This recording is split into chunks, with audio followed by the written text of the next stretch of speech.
Chers auditeurs et chères lectrices fidèles du Corbeau News Centrafrique, c'est Clarisse Betty qui vous retrouve ce matin pour un nouveau numéro de notre émission incisive. Et bien sûr, je ne suis pas seule pour décortiquer l'actualité, j'ai le plaisir d'accueillir mon cher Arsène Feïmo-Nazoui. Bonjour Arsène Feïmo-Nazoui.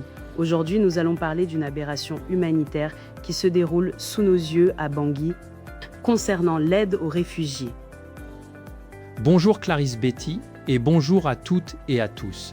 Un sujet qui, vous l'avez dit, sent le scandale et l'absurdité à plein nez. Absurdité, c'est le mot juste. Arsène Feïmo-Nazoui. Qu'est-ce qui fait la une de nos investigations ce matin?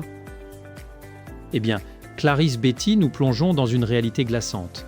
Le Haut Commissariat des Nations Unies pour les réfugiés, l'UNS à Bangui, semble avoir une politique pour le moins cynique. On dirait qu'il faut mourir pour obtenir une aide financière. C'est le paradoxe de l'asile. C'est une situation qui fait froid dans le dos, Arsène Feïmo-Nazoui. En clair, l'UNHCR débloque des fonds, mais uniquement quand quelqu'un décède. Pendant ce temps, des réfugiés qui vivent dans un dénuement absolu depuis plus de 20 ans n'ont jamais reçu le moindre soutien pour s'intégrer. C'est une folie administrative. Une folie, Clarisse Betty, oui. Ce que nos informateurs nous disent, c'est que l'Agence internationale a mis en place un système d'assistance qui provoque l'incompréhension totale des communautés. Un protocole interne prévoit une allocation fixe de 100 000 francs CFA, soit environ 150 $ américains, mais figurez-vous, cette somme est exclusivement dédiée aux funérailles et à l'enterrement d'un membre de la communauté. C'est souvent la seule, et j'insiste, la seule transaction financière directe que la famille reçoit. C'est à hurler Arsène Feïmo-Nazoui. Cette promptitude administrative, mais seulement après le décès, jure avec la rigidité des conditions pour les vivants. On parle de familles qui sont là depuis plus de 26 ans sur le sol centrafricain et qui n'ont jamais eu droit à une prime d'installation, à un coup de pouce pour démarrer un petit commerce ou à une aide pour devenir autonome. Les demandes de subventions pour des activités génératrices de revenus ou pour assurer la scolarité des enfants tombent dans le vide, les enfermant dans une dépendance perpétuelle. Exactement, Clarisse Betty. Ce dispositif, tel qu'il est maintenu, aboutit à une absurdité. L'institution humanitaire n'intervient financièrement qu'une fois que l'individu est complètement exclu, ou pire, qu'il est mort.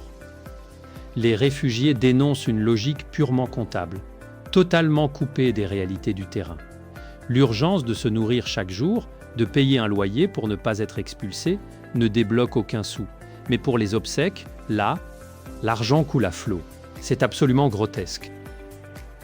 Grotesque est un euphémisme, Arsène Feïmo-Nazoui. Cette politique ne fait qu'amplifier le sentiment d'abandon chez ces réfugiés installés depuis des lustres. Ils voient cette aumône post-mortem comme un arbitrage budgétaire lamentable. Les chefs de famille, à juste titre, exigent une réorientation totale de ces fonds.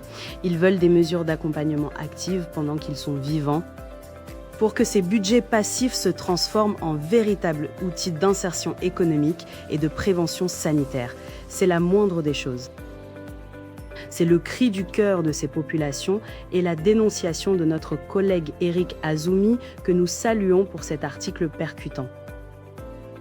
En effet, Clarisse Betty, et pour nos auditeurs qui souhaitent nous contacter, partager des informations ou dénoncer d'autres absurdités, le numéro de téléphone et WhatsApp de Corbeau News Centrafrique est le +236 70 16 44 65.